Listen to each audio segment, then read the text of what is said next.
I'm Nick Cvetkovic. I'm 25 years old, and last year I decided to live my dream and go racing.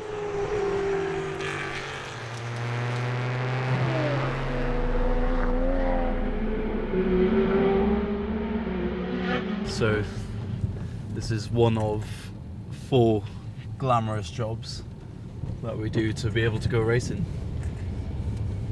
So £2 at a time. Every little helps. Tips go a long way. Yeah, pretty much paid for the race car entirely on delivery money. And this car, so pretty much all of the racing was off this, and then my survival money was the other jobs.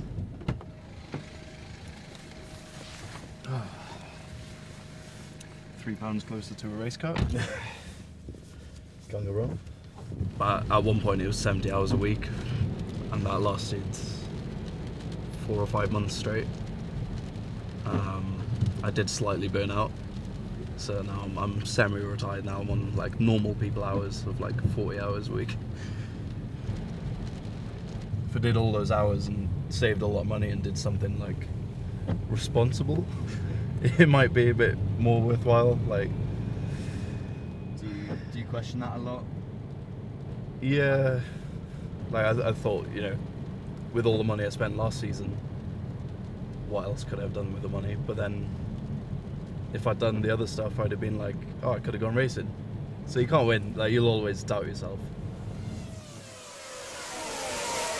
I hate to say it, but it's as elitist as it gets. It's, if you haven't got money, you can't play. Even to get anything remotely close to that, to experience anything, even if it is just, you know, a small single-seater on a track day, you're looking at thousands of pounds. It's not like any other sport where you can just turn up somewhere and have a quick go, but driving a car at that speed, you're never going to experience that at any other level. I expected a lot of stress, a lot more than I expected though. Being on track, nothing better. It was exactly what I expected, and to be honest, it went better than I'd hoped.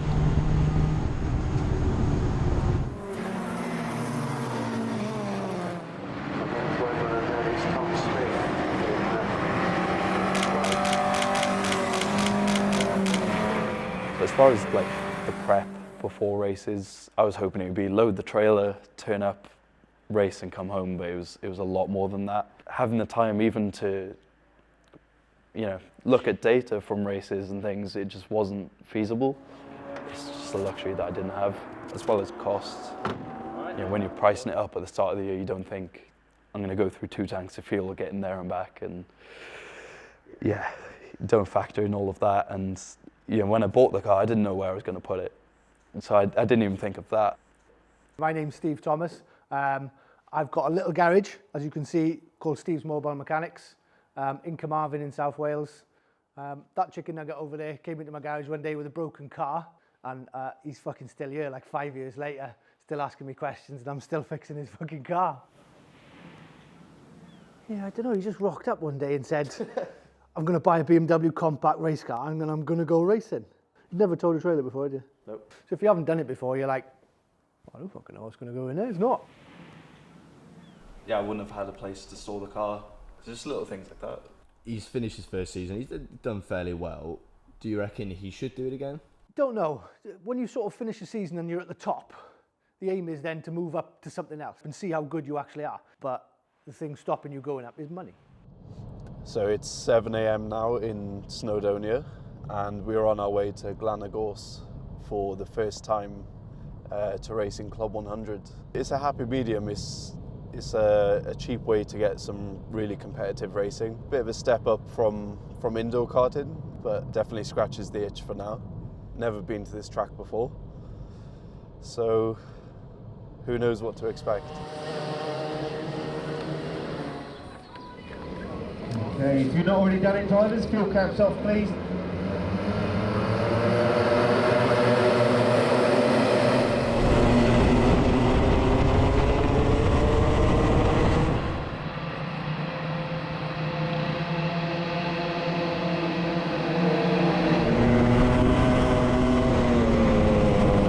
Club 100 is, I say, one of the cheaper ways to get competitive racing, really competitive racing.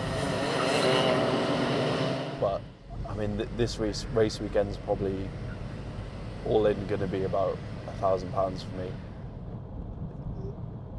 It's probably the best balance of accessibility and competitiveness.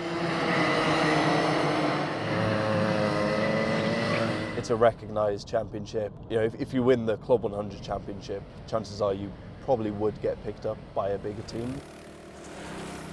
My name is John Vigor, Managing Director of Club 100 Racing Limited. Club 100 is renowned as the highest level of arrive and drive championship racing you can do in the UK. It's designed for drivers that have maybe done indoor karting, moving up to your outdoor rental karting, before perhaps looking to buy your own kart and go as an owner driver, shall we say. Yes, we've certainly had drivers come through Club 100 with success as well. I mean, not just in the UK, but globally. It's a great stepping stone for the parent to see if their kids really got it and they can perform before they then go and spend the big bucks. Being able to just turn up and race, it's great, especially if you're just finding your feet in motorsport. If you do that route in cars, you're spending tens of thousands of pounds just to find out if you are actually good. It's a shame that there's not more championships that sort of followed in Club 100's footsteps, so they've definitely set a perfect example of what grassroots motorsport should be. That's the end of the first race weekend of 2024, and the next one is the last one at the moment. The BMW is gone. I've only entered 2 rounds of Club 100 this year, and it's going to be a bit of an off-season. If we can get some track days in, that would be great, but at the moment it's a case of just rebuilding everything I spent last year, just making up for lost time there. I don't think I'm physically or mentally in a place that I can go back to doing 70-hour weeks to pay for a hobby. But waiting this long between races just isn't it for me. I need to be behind the wheel. Yeah, for me personally, it's worth it. I mean, it's a yes and no. You know, it's a lot of money to get nothing but a couple of hours of joy and a bit of experience. I don't know if I could do it again currently. It's, financially it's pretty crippling. So, yeah, it was a big sacrifice. But for me, there was nothing I want to do more.